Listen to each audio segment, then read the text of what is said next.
자, 오늘은 영성일기를 쓰면서 겪는 위기와 극복에 대해서 말씀드리려고 하는데, 우리가 영성일기를 쓰면서 주님을 바라보려고 하다가 잘 안 돼서 포기하는 경우가 많이 있습니다. 자, 그럴 때 겪는 위기와 극복, 어떻게 극복을 해나갈 수 있는가를 좀 살펴보려고 합니다. 자, 빌립보서 1장 6절 같이 읽어볼까요?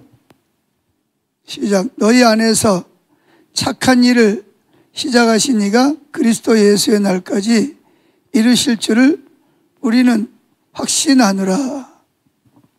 자, 너희 안에서, 즉 우리 안에서 선한 일, 착한 일을 시작하신 이가 언제까지? 그리스도 예수의 날, 즉 예수님의 재림의 날까지 이루실 줄을 우리는 확신하노라. 우리 이영애 권사님한테 안 물어봤네. 권사님 몇 프로나 예수님 생각하셨어요? 몇 프로예요? 40%?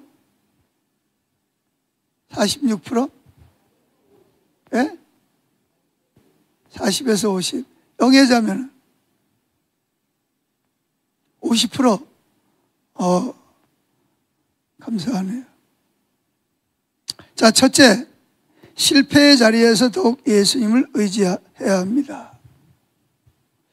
우리가 이제 하다 보면 진짜 잘하려고 하는 사람들이 있어요.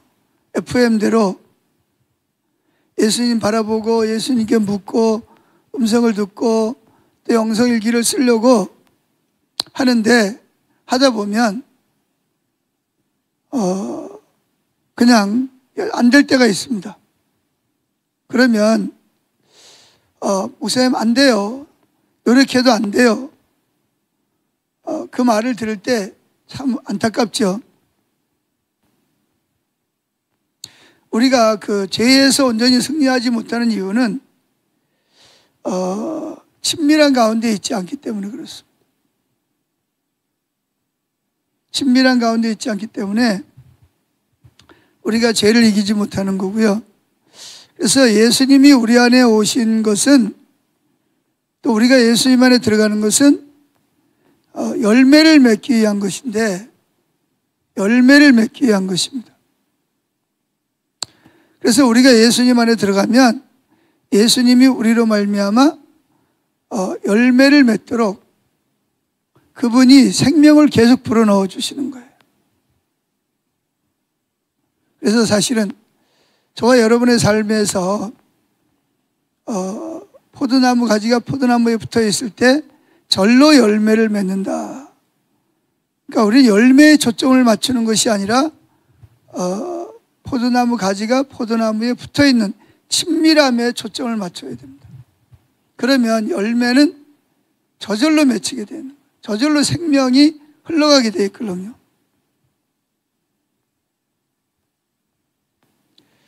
그래서 우리가 열매를 맺는 게 아니고 예수님이 우리를 통해서 생명을 흘려보내서 열매를 맺게 하시는 거죠. 자, 비번입니다. 그래서 우리가 24시간 예수님을 바라보려고 하다가 자꾸 육신의 죄에 무너졌을 때 가장 중요한 것은 포기하지 않는 거예요. 다시 시작하는 겁니다. 마귀가 노리는 것은 실패가 아니에요. 실패가 아니고 포기하게 만드는 거예요. 넌 안 돼. 넌 안 되잖아. 그러니까 아예 시도를 하려고 하잖아요. 제가 우리 성도님들 중에서 보니까 아예 시작을 안 하는 사람들이 많이 있어요. 하려고 하질 않아요.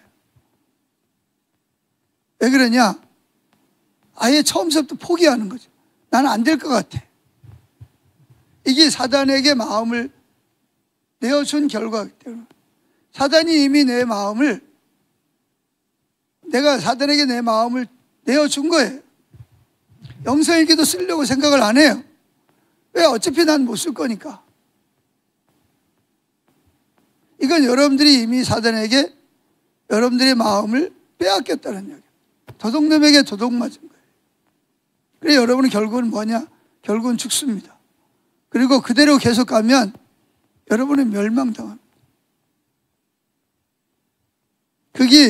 그것이 도적이 오는 목적이기 때문에 그렇습니다. 그래서 오늘은 중요한 게 뭐냐? 오늘 말씀 너희 안에서 착한 일을 시작하신 이가 누구죠? 내가 그렇게 하도록 역사하시는 이가 예수님이라는 거예요. 그러니까 예수님에게 내 마음을 내어 드려야 돼요. 근데 아예 시작을 안 해. 왜? 나는 어차피 안 할, 그게 중요하다고 생각을 안 하는 거예요. 성경은 분명히 포도나무 가지와 포도나무 피우를 통해서 우리 삶에서 열매를 맺어야 된다고 말하고 있는데, 열매를 맺지 않는 포도나무 가지는 사람들이 밟고 다니고 뭐 하다가 불에 던져 사르느니라. 분명히 성경이 그렇게 말하고 있는데, 그러니까 여러분들이 예수를 안 믿는 거죠. 한마디로 말하면.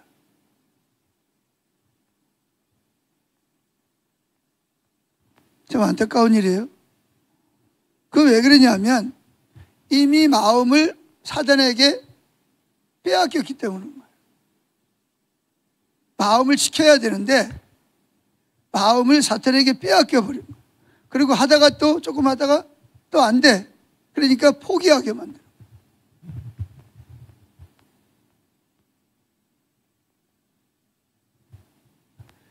베드로 같은 경우에도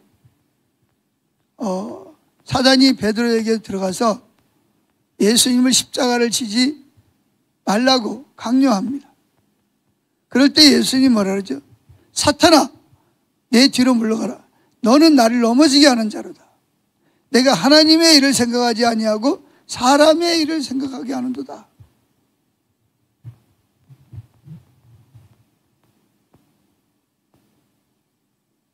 그리고 베드로는 그날 밤에 기도를 해야 되는데 기도를 안 했어요. 잤어요, 그냥. 예수님이 내가 죽게 되었으니 나를 위해서 너희들 여기서 좀 기도 좀 해달라. 그리고 예수님이 가서 기도하고 와서 보니까 다 자고 있어요.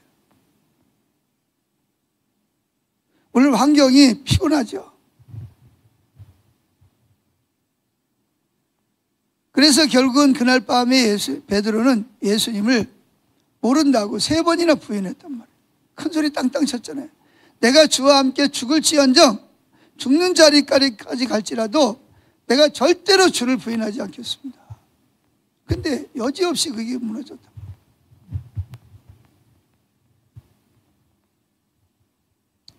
자, 그러나 주님은 베드로가 실패했다가도 다시 일어날 수 있도록 베드로를 찾아가시고 격려하십니다. 너는 베드로라. 반석이라는 거죠. 그래서 오히려 베드로는 예수를 모른다고 3번씩이나 부인하는 정말 제자 중에서 부끄러운 수치를, 그리고 도망가 버렸잖아요.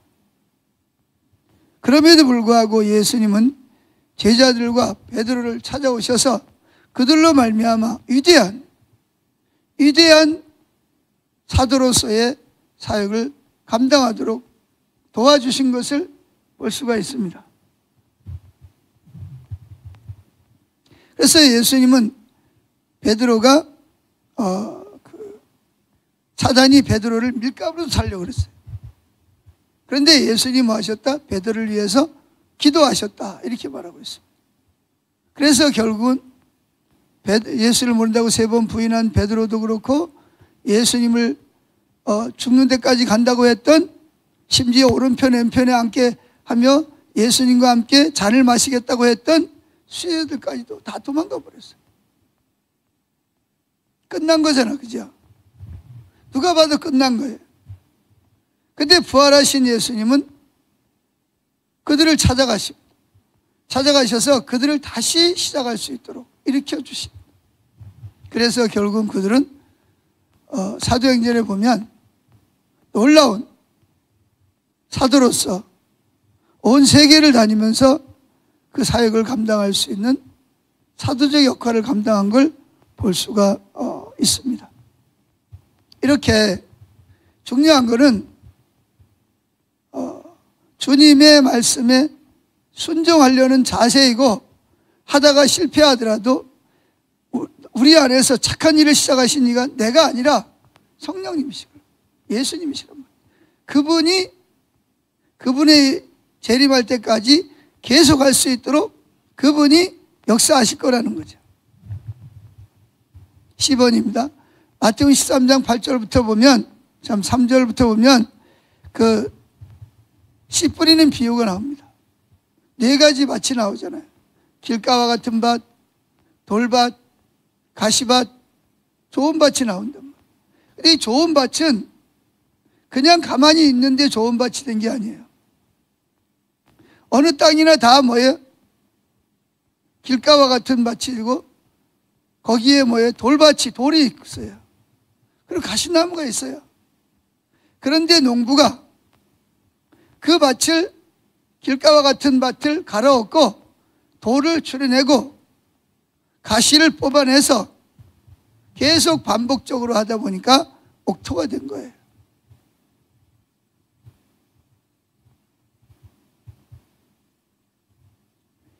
우리 자신이 얼마나 변했는지 잘 깨닫지 못합니다.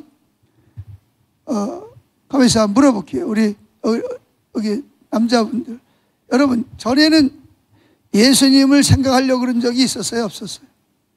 의지를 동원해서 내가 예수님을 바라봐야 되겠다, 예수님께 물어봐야겠다, 그런 의지를 동원한 적이 없잖아요.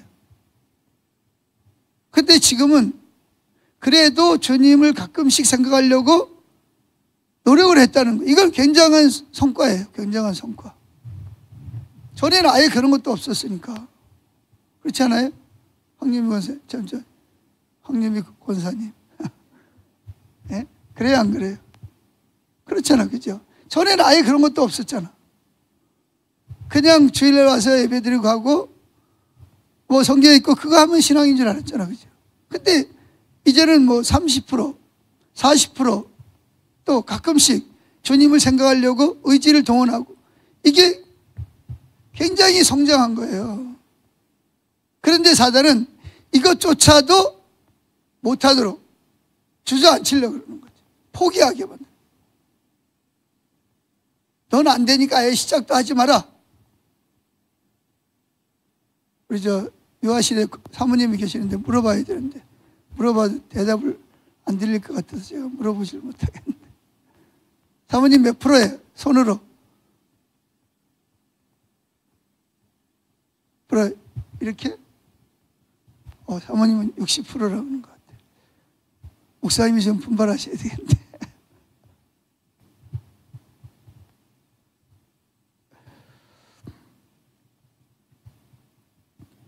자, 그러니까 우리는 실패했을 때 이 빌립보서 1장 6절을 기억하시고 붙잡으십시다. 우리 안에서 주님을 바라보도록 시작하신 이가 예수님이 재림하는 날까지 내가 계속 주님을 바라보고 묻고 주님과 동행하도록 그분이 일하신다는 거예요. 내가 하는 게 아니고. 우리는 다 약하잖아요. 포기만 하지 않으면 그분이 하신다는 거예요. 두 번째, 우리는 할 수 없지만 예수님은 할 수 있습니다. 그래서 사도 바울이 갈라디아 교회인들에게 편지를 하면서 그들을 위해서 다시 해산하는 수고를 하겠다 말하고 있습니다. 이미 태어났어요. 태어났는데 잘 못해. 그러니까 뭐예요? 하나님이 바울을 통해서 다시 해산의 수고를 통해서 여러분들을 다시 난 안 돼, 난 안 돼, 난 못해요, 난 했는데 안 돼요, 그런 사람들을 다시 일으켜 세우기 위해서 하나님이 바울을 통해서 해산의 수고를 다시 하게 하시겠다고 말씀하고 있습니다. 자, 갈라디아서 4장 19절 읽어봅시다. 나의 자녀들아, 너희 속에 그리스도의 형상을 이루기까지 다시 너희를 위하여 해산하는 수고를 하노니, 어느 교인이고 몇 번 설교했다고 다 되는 사람은 없어요. 됐다가 또 안 되고. 영성일기 안 쓰면요, 금방 주님 잊어버리고 주님 안 바라봐요. 마음을 벌써 계속 내어준다니까. 그러다 보면 뭐하냐, 포기하는 거야. 아, 나는 안 되는가 봐.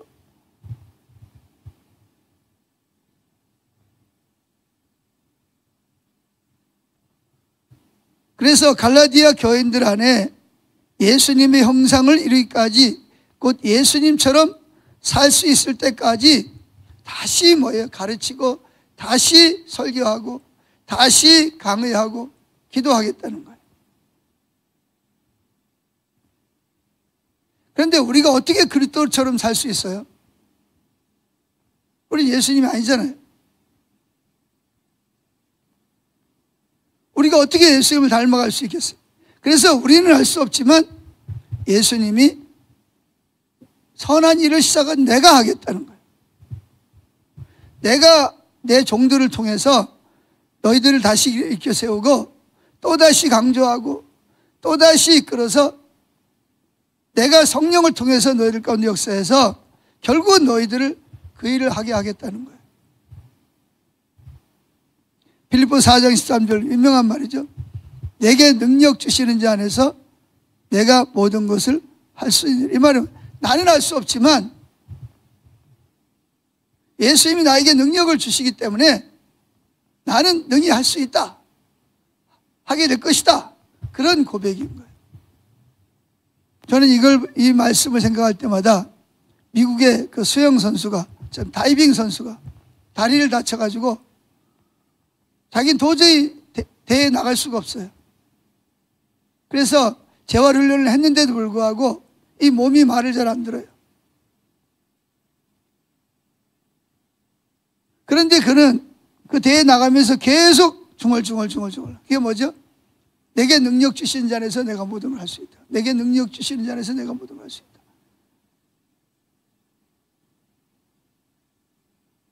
자기가 그 컨디션이 좋을 때에도 금메달을 딴 적이 없어요. 근데 지금은 컨디션이 아니라 몸 상태가 회복이 안 됐어요. 다쳐가지고. 그런데 계속 중얼중얼. 그게 여러분 신문에도 났던, 이번 말고 전에 신문에도 났던 거 여러분도 보셨죠? 아무도 그 미국 선수가 메달에 꺼내 들 거라고는 아무도 상상을 못했어요. 심지어 코치까지도, 감독까지도. 그런데 본인은 나는 할 수 없습니다. 그러나 내게 능력 주신 자 나는 할 수 있습니다. 계속 그걸 혼자 중얼중얼. 근데 여러분 아세요? 금메달을 땄잖아요. 올림픽에서, 다이빙에서.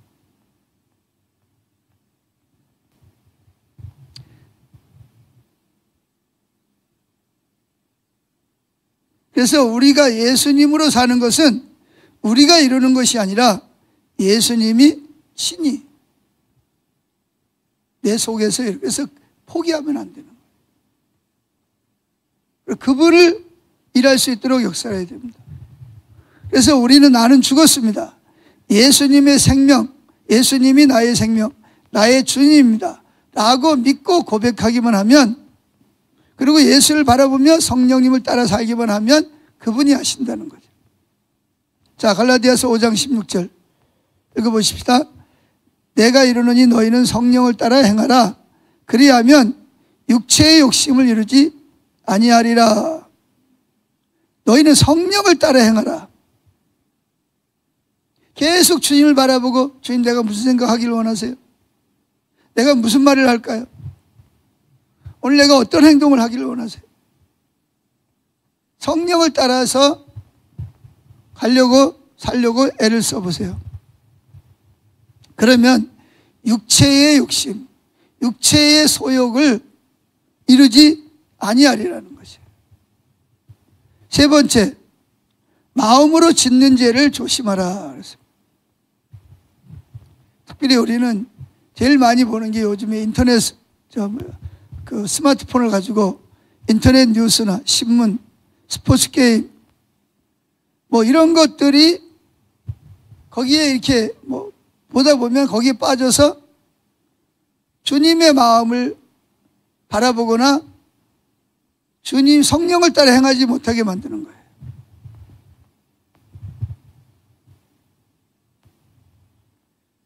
그래서 그런 것들이 우리 마음을 조금씩 빼앗아 가서 나중에는 우리가 기도하는 거, 성경 읽는 거, 묵상하는 거, 이런 것들을 심지어 예배하는 것까지도 야금야금 빼앗아 간다는 거죠. 그래서 결국은 처음에는 그것이 뭐 그렇게 큰 죄냐 라는 생각 때문에 별 거부감 없이 허용을 합니다. 그러나 그것들이 결국은 마음을 서서히 조금씩 사로잡으면서 결국은 예수님을 바라보지 못하게 만드는 거죠. 걱정과 염려도 마찬가지고. 자, 누가복음 21장 3-4절 읽어봅시다. 너희는 스스로 조심하라. 그렇지 않으면 방탕함과 술 취함과 생활의 염려로 마음이 둔하여지고 뜻밖의 그날이 덕과 같이 너에게 임하리라. 여기 마음이 둔하여졌다는 말은 주님께 반응하지 못하고 육신에게 반응하는 모드로 전환이 됐다는 거예요. 육신은 궁금하잖아요. 이 뉴스는 어떻게 된 거지? 저도 어젯밤에 사우디아라비아가 또 3억 5천, 3조 5천인가 우리나라 무기를 또 이렇게 구입하기로 했다. 이게 대박 터졌네. 그래 또 그것도 들여다보고 말이죠. 또 이스라엘에 제 관심이 많으니까. 이스라엘에서 또 미사일이 날라왔는데 그걸 뭐라 그래요? 방어를 못 했다는 거예요. 그럼 어떡하지? 그러니까 이것저것 보다가 보면 뭐예요? 주님을 바라보는 것을 빼앗겨 버리고 심지어는 영성일기 쓰는 것까지도 포기해 버리고 마는 그런 경우가 된다는 거죠.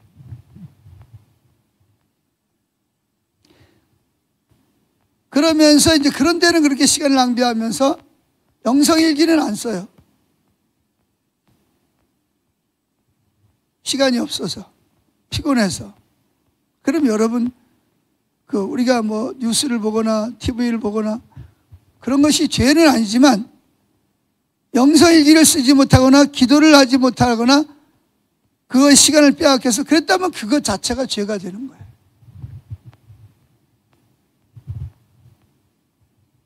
왜냐하면 시간을 엉뚱한 데다가 낭비했기 때문에 그런 거예요. 여러분, 우리가 먹는 음식은 얼마나 우리가 가려서 먹습니까? 요즘에 보면 날짜가 하루만 지나도 안 먹어, 사람들이. 그거 팔았다가는 난리가 나. 그래가지고 그냥 먹을 수 있는데도 불구하고 날짜 때문에 다 수거해가지고 먹어도 괜찮은 사람, 가져간다는 사람들한테 그냥 싼 가격에 주거나 그냥 주는 거예요. 근데 그런데도 안 먹으려고 그래요. 특별히 일본 지난번에 지진이 일어나면서 원자력 발전소가 파괴됐잖아요. 그래서 방사능 유출이 됐단 말이에요. 그래가지고 일본산 생선을 먹으면 안 된다. 막 언론에서 데스트피라고 난리가 났었잖아요. 우리가 먹는 거는 몸을 위해서는 혹시 이거 방사능 있는가? 심지어 방사능 기를 갖다가 검사를 해보기도 하고. 그러면서 육신적으로 독이 들은 걸 먹지 않기 위해서 애를 쓰면서 왜 이 마음, 우리 인격에는 그런 독이 들어오도록 그렇게 허용하냐 말이에요. 마음을 쉽게 열어주냐는 거죠. 왜 마음을 시키지 않냐는 거예요. 육신에는 유통기간이 하루만 지나도 안 먹으려고 그러면서 왜 우리 마음의 인격에는 사단이 우리 인격에 들어오도록 우리를 지배하도록 그렇게 허용하느냐는 말이죠.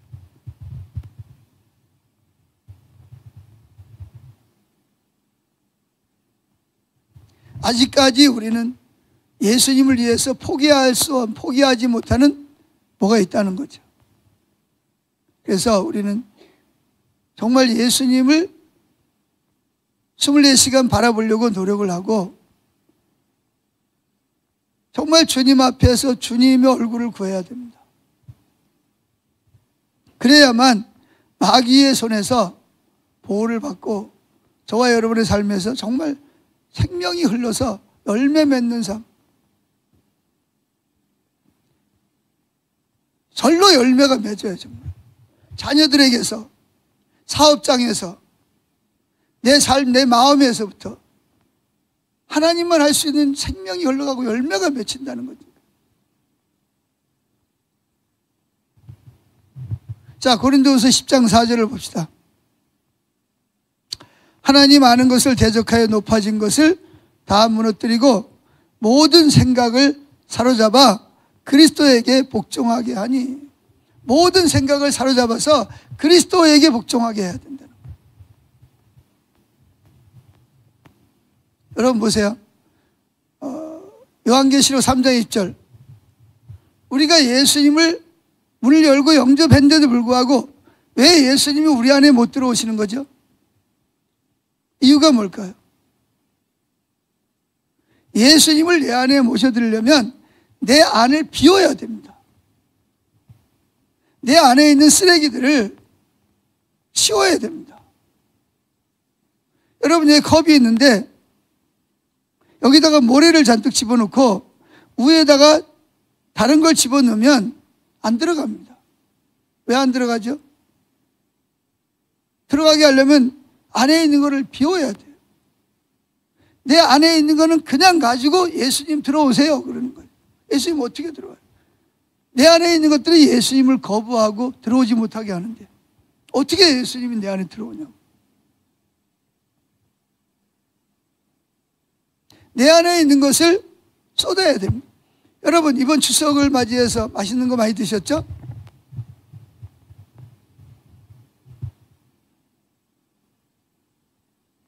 자, 이미 벌써 다른 음식을 먹어서 배가 찼어요. 더 비싸고 맛있는 음식이 왔어요. 어떻게 먹어요? 못 먹어요. 그거 먹으려면 토해내든지 소화시킨 다음에 먹어야 돼요. 안 그러면 안에 있는 것들이 새로 들어가는 것을 뭐예요? 거부합니다. 예수님도 마찬가지예요. 그래서 회개라는 게 중요한 거예요. 회개라는 거는 내 죄를 포기할 뿐만 아니라 그걸 죄를 내 밖으로 쏟아놓는 거예요. 그리고 예수님을 내 안에 영접해야 예수님이 내 안에 들어올 수가 있는 거죠.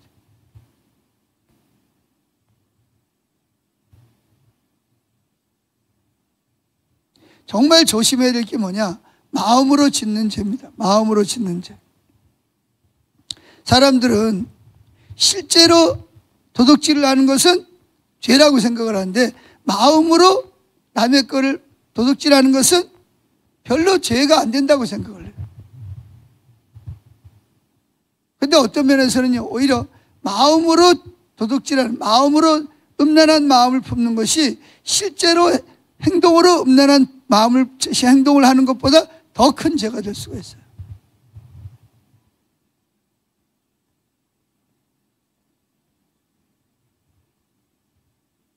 경건한 사람들이 쉽게 음란물에 무너지는 것은 음란물을 보고 즐기는 것이 실제로 어떤 이성 간에 어떤 그런 행위를 통해서 죄를 짓는 것보다 덜 죄책감을 느끼기 때문에 별로 죄가 안 된다고 생각해요.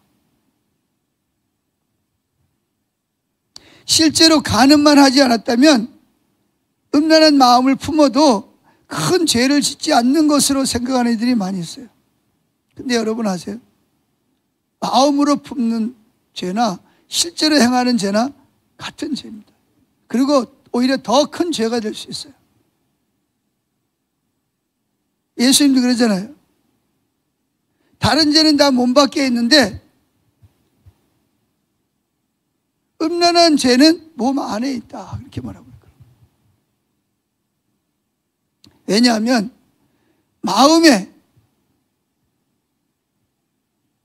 사단이 넣어주는 음란한 마음을 우리가 받아들여서 이미 사단이 음란한 마음을 통해서 우리 마음을 뭐하고 있는 거예요? 빼앗은 거예요.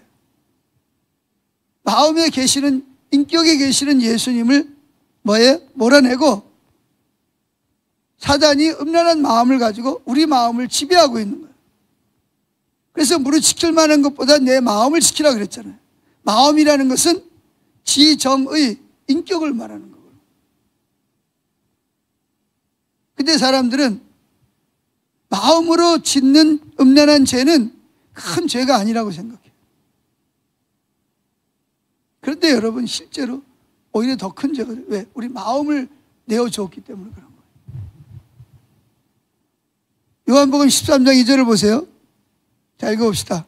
마귀가 벌써 시몬의 아들 가룟 유다의 마음에, 어디에? 마음에 예수를 팔려는 생각을 넣었더라. 생각이 들어오니까 행동이 따라간 거지요. 행동이 가고 마음이 가는 게 아니에요. 생각이, 예수를 팔려는 생각이 마귀가 가룟 유다의 마음의 인격에 예수를 팔도록 넣어줬다고요. 벌써 들어왔단 말이에요. 그러니까 대제사장들에게 가서 은 30에 예수님을 넘겨주잖아요. 마음이 먼저예요, 행동이 먼저예요? 네? 마음이 먼저예요, 행동이 먼저예요? 마음이 먼저잖아요. 마음에 그런 것이 있으니까 그게 행동으로 나타나는 거예요. 그래서 마음으로 사단에게 마음을 내어주는 것이 행동으로 짓는 죄보다 더 큰 죄라니까요.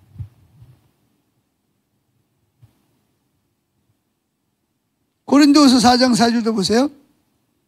그 중에 이 세상의 신이, 즉 사탄이 믿지 아니하는 자들의 마음을 혼미하게 하여, 보세요. 믿지 않은 자들의 마음을 혼미하게 하여 그리스도의 복음의 광채가 비치지 못하게 했다. 사단이 노리는 게 뭔지 아세요? 저와 여러분의 마음이에요. 마음. 그래서 잠언서는 무릇 지킬 만한 것보다 내 마음을 지키라. 즉 지식과 감정과 정의, 인격을 지켜야 된다는 거예요. 그걸 내주면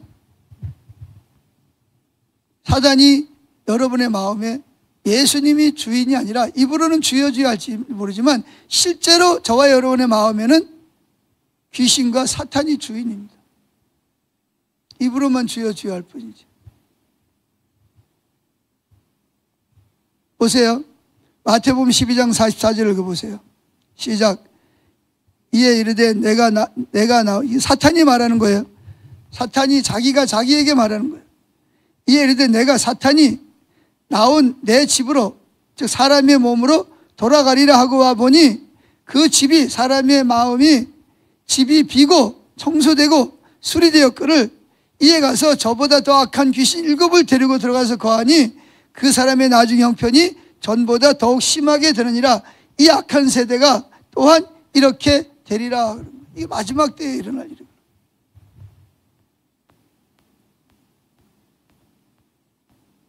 귀신이 우리 마음을 지배하고 있다가 나갔어요. 그래서 물 없는 곳으로 돌아다니다가 있을 곳이 없으니까 다시 전에 나왔던 마음의 집으로 들어가야 되겠다. 그래서 들어왔어요. 들어가려고 보니까 깨끗이 소재가 됐는데, 그러니까 어떻게 해요? 두려운 거야. 주인이 누군지 모르니까. 근데 주인은 없어요. 그래서 뭐예요? 자기보다 더 악한 7 귀신을 데리고 들어가는 거예요. 그러니까 그 사람의 마음이 전에 혼자 들어왔을 때보다 더 열매가 아니라 이거 완전히 망조가 들은 삶이 되는 거예요. 중요한 것은 이 악한 세대가 또 이렇게 되리라. 여러분, 주님을요 생각하고 바라보지 않으면요, 저와 여러분들은 이 악한 귀신들에 의해서 지배를 받을 수밖에 없어요. 악한 귀신들이 여러분의 마음에 들어와서, 여러분의 인격에 들어와서 여러분을 망하게 만드는 거예요.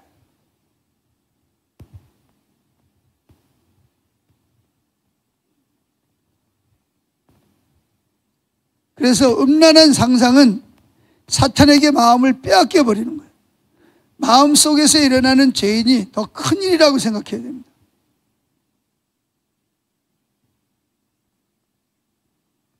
그래서 바쁘다고 해서 영성일기 쓰는 것을 며칠만이라도 중단하면 영락없이 여러분 마음이 무너집니다.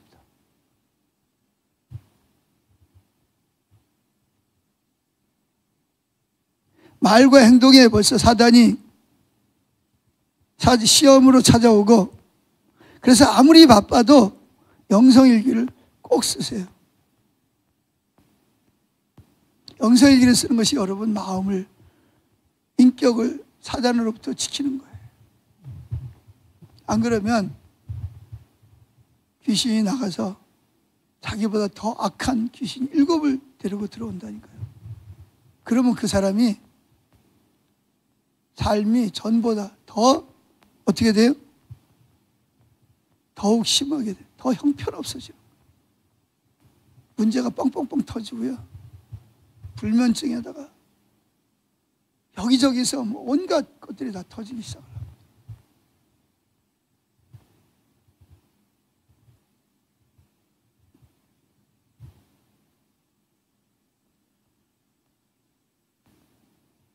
그래서 아무리 바빠도 영성일기를 꼭 쓰시기를 축복합니다. 영성일기를 쓰다 보면 주님과 친밀한 교제, 묻고 바라보는 것만으로도 되는 거 되지 않아요. 주님 앞에서 무릎을 꿇고 주님과 개인적인 관계를 나누는 것이 중요해요.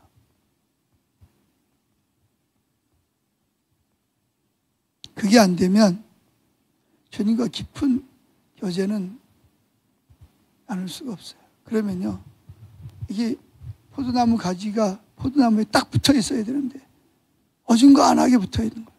생명이 흐를 수가 없잖아요. 붙어 있는 것처럼 보이는데 생명이 흘러가질 않잖아요. 그럼 열매가 없는 거예요.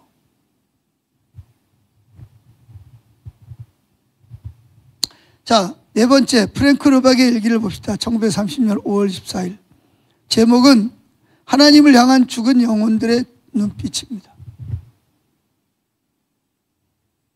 한번 좀 띄워줘 보시고, 자, 우리 한번 같이 한번 읽어봅시다. A번 시작. 루박이 지금 일기를 쓰는 거예요. 이번 주는 정말 놀라운 한 주였습니다. 나는 집 뒤에 있는 시그널 언덕에 올라갔습니다. 언덕을 올라가 꼭대기에 머물면서 그리고 다시 언덕을 내려오면서 내내 하나님과 이야기하고 그분 음성에 귀를 기울였습니다. 그러자 하나님이 응답하셨습니다. 혀의 긴장이 풀리면서 입에서 자연스럽게 아름다운 시가 흘러나왔습니다. 그 전에 지었던 어떤 시보다 더 아름다운 시였습니다. 시는 쉬지 않고 흘러나왔고 30분 동안 한 음절도 놓치지 않았습니다. 나는 기쁨과 감사로 충만하여 내 입에서 흘러나오는 시를 경탄하며 들었습니다. 어떤 사람은 이렇게 물을 것입니다. 어차피 기억 못하고 사람들에게 전달하지도 못할 텐데 왜 하나님께서 그런 시를 쓸데없이 당신에게만 주셨을까요? 그것은 하나님께 여쭤보아야 합니다. 내가 아는 것은 그저 하나님께서 그 일을 하셨고 나는 그 일을 떠올리면 행복하다는 사실입니다. 나는 아래에 있는 논을 바라보면서 이렇게 큰 소리로 말했습니다. 어린아이는 벼처럼 매일 햇볕을 받아야 한다. 일주일에 한 번이나 하루에 1시간만 햇빛을 받으면 자랄 수 없다. 마찬가지로 너에게도 매일 하루 종일 내가 필요하다. 세상 사람들은 좀처럼 하나님을 향해 마음을 열지 않기 때문에 그렇게 시들시들한 것이다. 깨어있는 순간만으로는 부족하다. 저는 이게 굉장히 마음에 와 닿더라고요. 곡식이 하루에 1시간만 햇빛을 받으면 어떻게 될까요? 제대로 자라지를 못하고 누렇게 떠가지고 비실비실할 거. 왜? 햇빛을 못 보니까.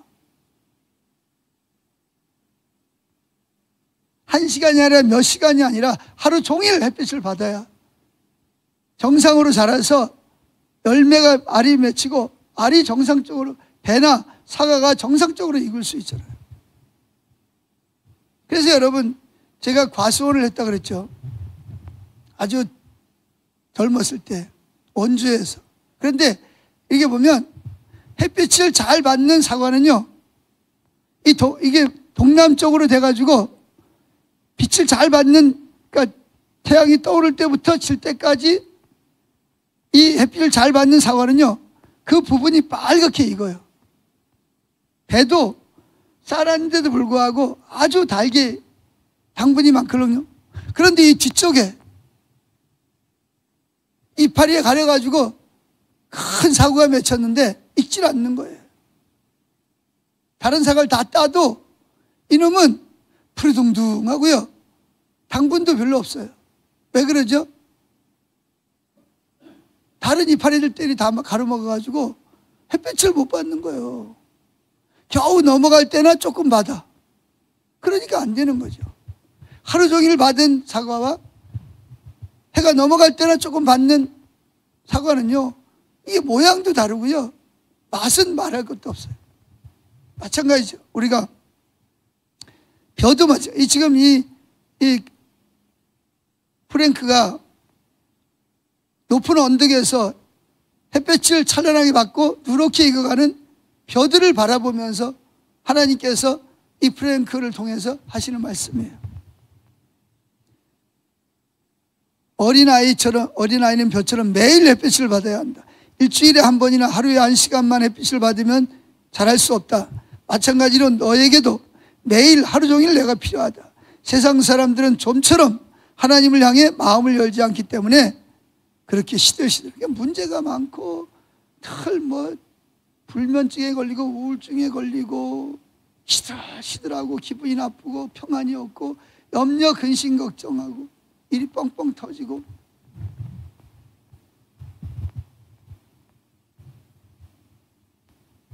그러니까 우리가 하나님을 바라보는 것이 지속적으로 돼야 된다는 거죠. 지속적으로. 매일매일 주님을 바라보고 눈을 뜨면서부터 주님을 바라보고 어떻게든지 마음을 지키려고, 귀신들이 7 귀신을 가지고 내 마음에 들어오지 못하도록 마음을 지켜야 돼. 내 인격을 지켜야 된다.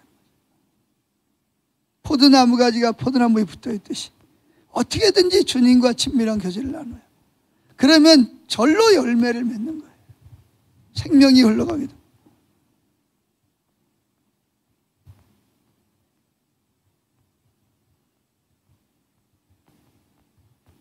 그래서 친구들하고도 자주 만나다 보면 상대방에게 발견되지 않던 좋은 것들이 자꾸 발견이 되잖아요.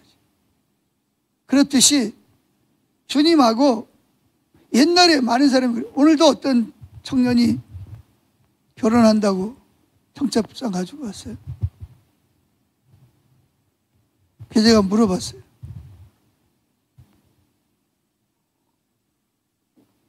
그 아가씨가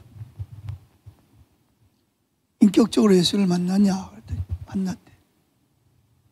그럼 본인은 만났냐? 만났대. 언제 만났냐? 그랬더니 몇 년도 목사님이 십자가 복음할 때 가서 그때 예수를 만났다.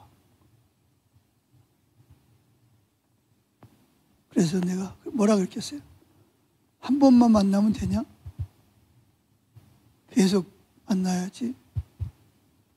그랬더니 그렇죠. 계속 만나야죠. 그러니까 한 번도 인격적으로 예수를 만나지 못한 사람도 있어요. 한 번이라도 만난 건 정말 잘한 거지만 그걸로 끝나면 안 되잖아요. 계속해서 예수를 바라보고 벼가 햇빛을 받듯이 예수님이 얼굴빛을 우리에게 비춰주시도록. 포도나무 가지가 포도나무에 계속 붙어 있어야 돼요. 한 번 붙어 있다가 열매 맺었다고 끝나는 게 아니잖아요. 계속 열매를 맺어, 계속 생명이 흘러가야 되잖아요. 그래서 여기에 이렇게 말하고 있습니다. 자, 10번 읽어보죠. 나는 하나님을 발견하는 것이 지속적인 과정이라는 것을 알았습니다. 매일매일 하나님의 새로운 면과 그분의 역사하심을 새롭게 알게 됩니다. 어떤 사람이 친구들과 함께 지내면서 친구들에 대해 새로운 발견을 하게 되는 것처럼 끊임없이 하나님을 생각한다면 하나님의 개성을 발견하게 될 것입니다. 내가 이번 주에 알게 된 것은 하나님이 아름다운 것을 사랑하신다는 점입니다. 그분이 만드신 모든 것이 사랑스럽습니다. 구름, 흐르는 강, 호수, 높이 날아오르는 독수리, 연한 풀잎, 바람의 속삭임, 홀홀 나는 나비, 이 모두가 하나님의 놀라운 솜씨입니다. 내가 하루 종일 하나님께 문을 열어놓으면 그분이 나의 생각을 온통 아름답게 하실 것입니다. 내가 이 마음의 창들을 한쪽으로 던져놓고 하나님이 이제 무엇을 생각할까요? 라고 말한다면 그분은 언제나 우아하고 부드러운 꿈속에서 응답하실 것입니다. 자, D번 읽습니다. 또한 나는 하나님이 사랑에 굶주리셨다는 것을 알고 있습니다. 왜냐하면 그분은 항상 한 번도 다가가 본 적이 없는 우둔하고 죽은 영혼을 가리키시며 둔감하고 완고하게 다친 마음에 다가가도록 도와달라고 나에게 촉구하십니다. 오 하나님, 저는 이 모로족들과 함께 주님을 도와드리고 싶습니다.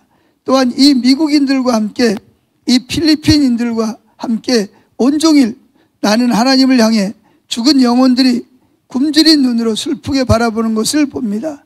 내가 발견한 것을 그들에게 알리고 싶습니다. 어떤 순간도 행복할 수 있고 어떤 장소도 천국이 될 수 있습니다. 어느 누구나 하나님을 소유할 수 있습니다. 모든 사람은 하나님께 이야기하는 순간, 또한 하나님 말씀을 듣는 순간 하나님을 소유하는 것입니다. 2번입니다.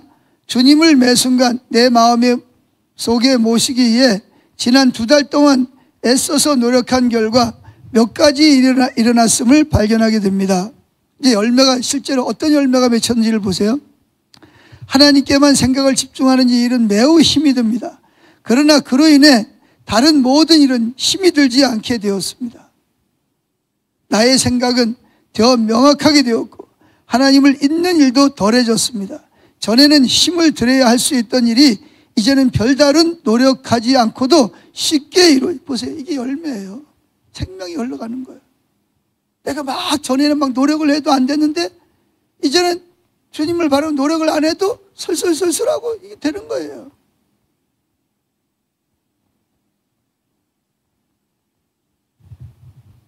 여러분, 우리가 자녀들이 정말 잘 되고 세상으로도 잘 돼야 되고 영적으로도 잘 돼야 되잖아요. 그죠? 얼마나 애를 많이 씁니까?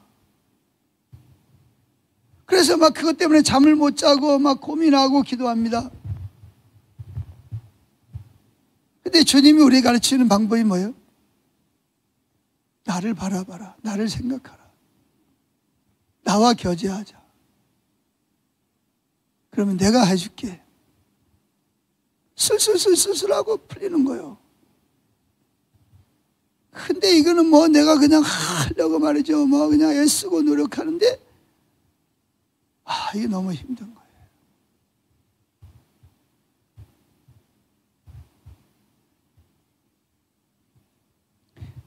자, 계속 읽어봅시다. 전에 힘을 들여야 할 수 있던 일이 이제는 별다른 노력을 하지 않고도 쉽게 이루어집니다. 나는 아무것도 염려하지 않게 되었고 잠도 설치지 않게 되었습니다. 또 대부분의 시간을 즐거운 기분으로 지나게 되었습니다. 심지어 겨울을 보면 내 눈과 얼굴에서 새로운 빛이 도는 것 같습니다. 모든 것이 순조롭게 돌아가고 있어요. 이게 열매고 이게 생명이 흘러가는 거예요. 주님을 바라보니까, 주님과 교제하니까.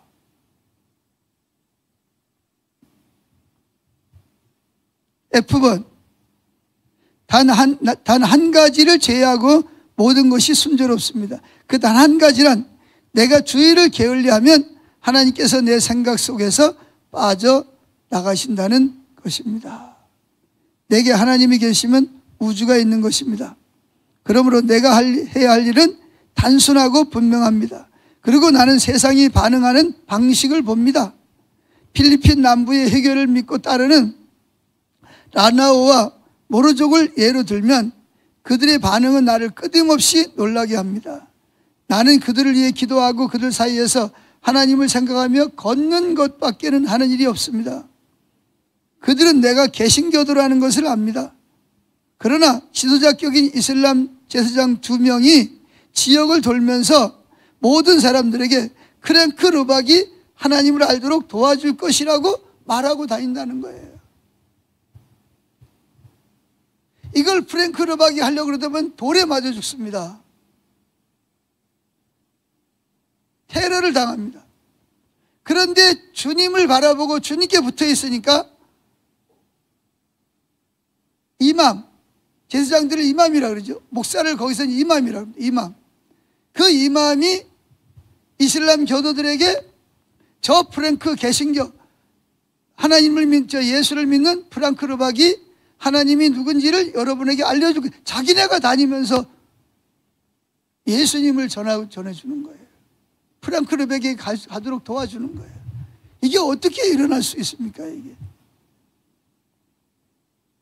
근데 이게 포도나무 가지가 포도나무에 붙어 있습니다. 절로 열매를 맺으면 생명이 흘러가는 거예요.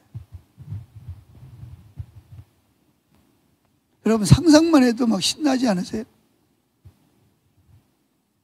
수십 년 동안 해도 안 되던 일이 주님을 바라보고 주님과 동행하고 주님을 생각하면서 주님이 막 그냥 슬슬슬슬 그냥 해나가시고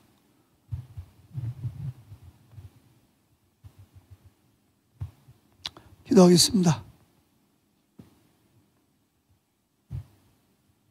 다 같이 기도하죠. 성령님, 오늘 말씀처럼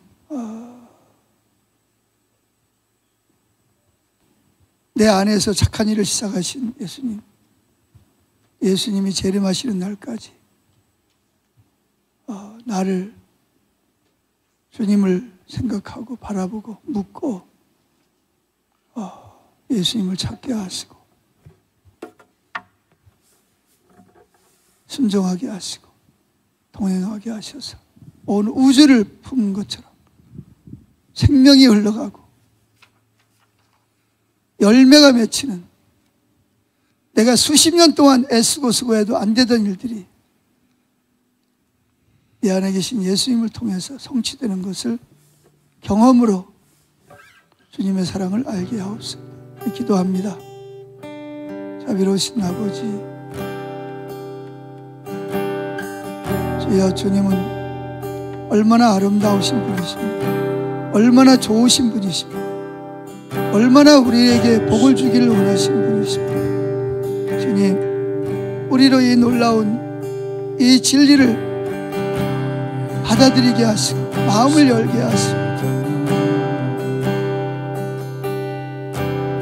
주님에게 우리의 눈을 고정시키게 하시고 우리의 마음을 사단이 일곱 귀신을 데리고 들어오지 않도록 우리의 인격을 지키기 위해서 명성일기를 쓰고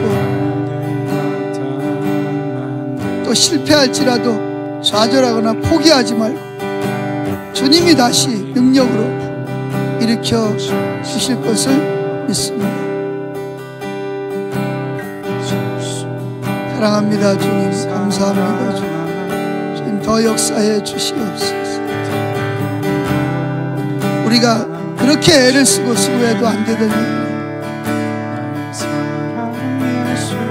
일, 이맘들이, 해결권의 제사장들이 온 마을을 다니면서 프랭크 르박이라는 저 선교사가 여러분에게 하나님이 누구인지를, 구원이 무엇인지를 알려줄 것이라고, 이런 놀라운 기적적인 역사들이 자연스럽게 일어나고 있습니다. 더 이상 불면증에 시달릴 필요도 없고, 더 이상 우울증에 시달릴 필요도 없고, 마음이 즐겁고 기쁨으로 평안함을 누리며 천국을 누리는 삶을 주기를 원하시는 그 주님의 놀라우신 사랑을 더 하나님 더 경험하게 하여 주시옵소서.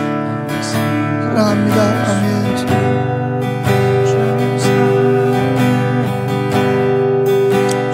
네, 주님 역사해 주시옵소서.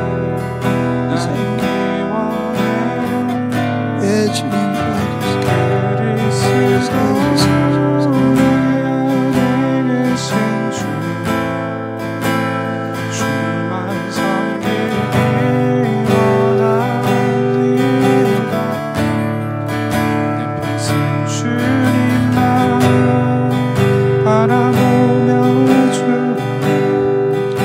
된다고 포기하지 말게 하시고 시작하게 하시고 내게 능력 주시는 자에서 내가 모든 것을 할 수 있도록 고백하게 하옵소서. 나는 할 수 없지만 하나님이 성령을 통해 하게 하실 것을 믿습니다. 감사합니다.